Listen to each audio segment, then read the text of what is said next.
المكتب التعاوني للدعوة والإرشاد وتوعية الجاليات بمحافظة بدر। আলহামদুলিল্লাহ সালাতু ওয়াসসালামু আলা রাসূলিল্লাহ ওয়া বাদ। আমরা বর্তমানে বিভিন্ন জায়গায় ধর্ণা দিচ্ছি, বিশেষ করে মাজারগুলিতে। বড় পীর আব্দুল কাদের জিলানী থেকে নিয়ে ছোট ছোট যে অলিগলিতে পীর রয়েছে, সমস্ত পীরের দরগায়, সমস্ত পীরের মাজারে, মৃত্যু হোক জীবিত হোক, এই পীরদের কাছে ধর্ণা দিচ্ছি, অথচ ইসলামে পীর বলতে কিছু নেই। উদ্দেশ্য হলো ধর্ণা দেওয়ার যে তারা কিয়ামতের দিন আল্লাহর নৈকট্য অর্জন করে দিবে, আল্লাহর নিকট আমাদের জন্য সুপারিশ করবে। এই কাজগুলি কোনো মুসলিমদের রীতি নয়। এই সমস্ত কাজ পূর্বেকার জাহেলিয়াতের যুগে মক্কার মুশরিকরা মূর্তিদের কাছে যেয়ে এইগুলি কাজ করত, তাদের সুপারিশ পাওয়ার জন্য যে তারা আল্লাহর নৈকট্য অর্জন করে দিবে। এগুলি হলো সম্পূর্ণ শিরকি কাজ।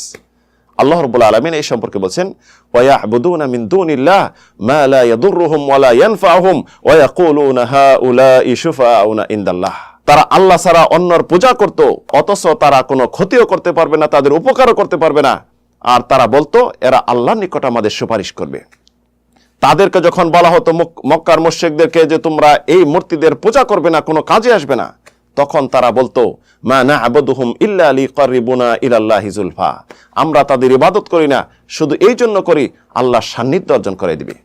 আল্লাহ রাব্বুল আলামিন তাদের এই সুপারিশকে বাতিল করে দিয়েছেন। লা তানফাউ শাফাআতাশ শাফিঈন, তাদের সুপারিশ কোনো কাজে আসবে না। এটা হলো বাতিল সুপারিশ।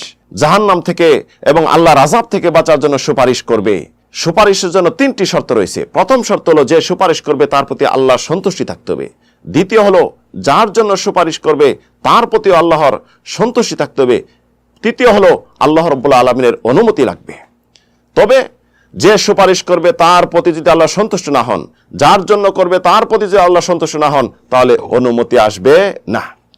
আল্লাহ রাব্বুল আলামিন তাই ঘোষণা করছেন, ইয়াউমাইদিন লা তানফাউ শাফাআতু ইল্লা মান আযিনা লাহুর রহমান ওয়া রাদিয়া লাহু কাওলা। ওই দিন আল্লাহ রাব্বুল আলামিন যার প্রতি সন্তুষ্ট না হবেন এবং যাকে অনুমতি না দিবেন, এই সুপারিশ কোনো কাজে আসবে না। আমরা দরগায় যে মুশরিক হয়ে ফিরে আসতেছি, পূর্বেকার মুশরিক আর আমাদের এই মুশরিকদের মাঝে কোনো পার্থক্য নেই। হিন্দুদের মূর্তির কাছে ধর্ণা দিচ্ছে, আর আমরা মরা পীর এবং জিন্দা পীরদের কাছে সিন্নি নিয়ে ধর্ণা দিচ্ছি। এটির মধ্যে কোনো পার্থক্য নেই। আল্লাহ ছাড়া অন্যর কাছে ধর্ণা দেওয়া, অন্যর জন্য রুকু করা, সিজদা করা, সুপারিশ কামনা করা সম্পূর্ণ শিরকি কাজ। তাই প্রিয় বন্ধুগণ, এই শিরক থেকে যদি ফিরে না আসি, তাহলে কখনো মুক্তির আশা করা যায় না।